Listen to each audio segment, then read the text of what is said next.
Oke, selamat siang anak-anakku semuanya.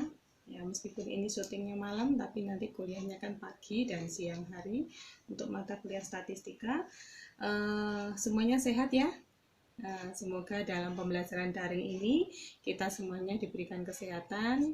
Nah, untuk materi kali ini yang berkaitan dengan dispersi, kalau kemarin-kemarin Bu Retno menyampaikan dengan PPT yang saya berikan dalam bentuk video.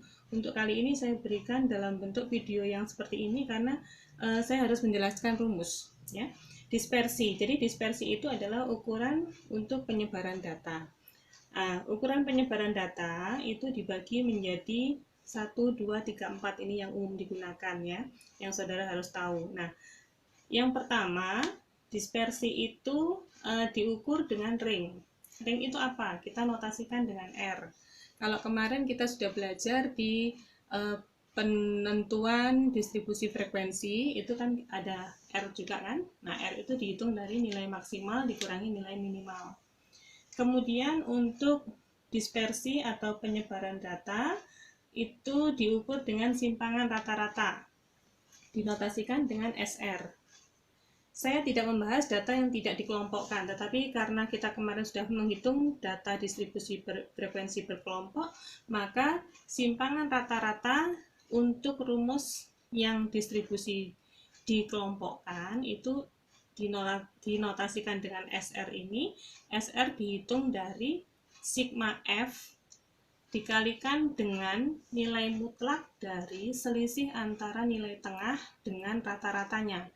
Jadi nanti saudara harus menghitung dulu nilai tengahnya berapa, masing-masing kelas dikurangi dengan nilai rata-ratanya, kemudian dibagi dengan N. N ini sama dengan sigma F, jadi kalau misalkan frekuensinya 30, maka N-nya 30. Untuk nilai mutlak itu apa? Kalau yang dari anak-anak IPA saya pikir sudah paham ya. Nilai mutlak itu garisnya bukan dalam kurung begini tetapi lurus. Nah, lurus itu artinya nanti misalkan XI-nya 3, kemudian rata-ratanya 5, itu kan hasilnya seharusnya kan min 2. Kalau nilai mutlak ini, maka min 2 itu dianggap sama dengan 2. Jadi kalau nilainya min dipluskan nanti ya. Nanti kita coba dengan latihan soal, tapi saya akan menjelaskan dulu untuk rumus-rumusnya. Jadi nanti simpangan rata-rata dihitung dari sigma F dibagi perkalian nilai mutlak X1 atau nilai tengah masing-masing kelas dikurangi dengan rata-ratanya dibagi dengan N. Kemudian yang ketiga adalah varians. Varians itu notasinya adalah S kuadrat.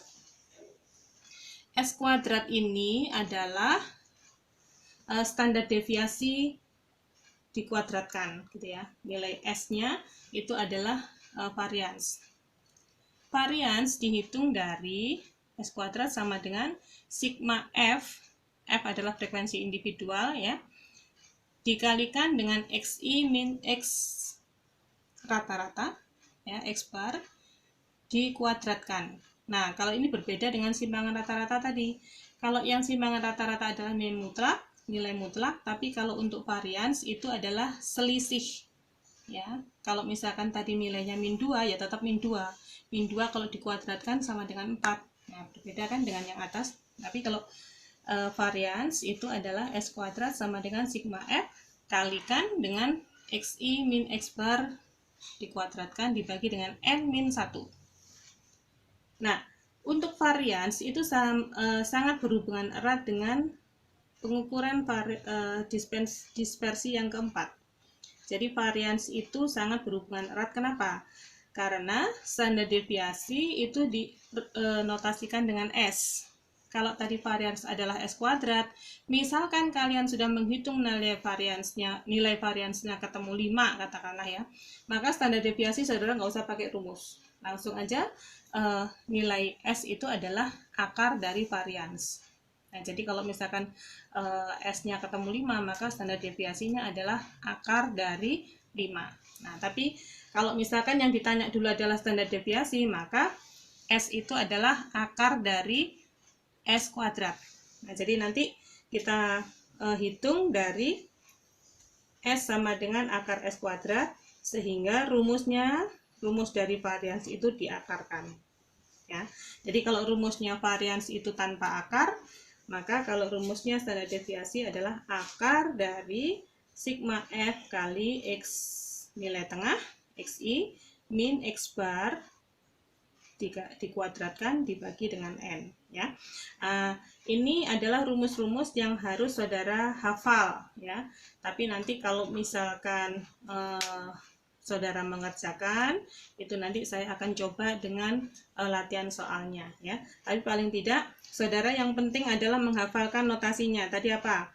R itu untuk ring, ya. Meskipun di sini kita tidak membahas adalah ring itu apa, kemarin sudah kita bahas dalam aplikasi menghitung nilai kelas atau menghitung nilai interval, gitu ya.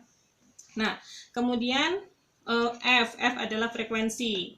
Kemudian XI itu adalah nilai tengah, X bar itu adalah nilai rata-rata. Jadi saudara tidak bisa menghitung simpangan rata-rata kalau belum menghitung rata-ratanya dulu.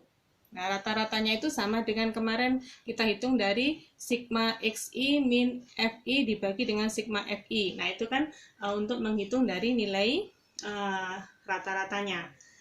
F itu dianggap sama dengan N. Jadi kalau F-nya totalnya frekuensi itu adalah 30, maka N-nya juga sama dengan 30. Nah, sekali lagi kalau menggunakan simpangan rata-rata adalah nilai mutlak. Kemudian varians itu dihitung dari sigma F dikalikan dengan XI min X bar dikuadratkan dibagi N min 1. Nah, oh ini Bu Retno ada yang kurang ya. Ini N min 1 untuk standar deviasi. Ya, mungkin itu rumus-rumus yang harus saudara pahami dalam dispersi ini. Nanti akan kita coba dengan aplikasikan dengan angka. Ya, mungkin itu. Nanti kalau ada yang belum jelas kita berikan waktu, Bu Retno kasih waktu untuk diskusikan di dalam grup WA. Ya, terima kasih. Nah, nanti kita coba lanjutkan dengan belajar menghitung dari rumus-rumus ini. Ya, terima kasih.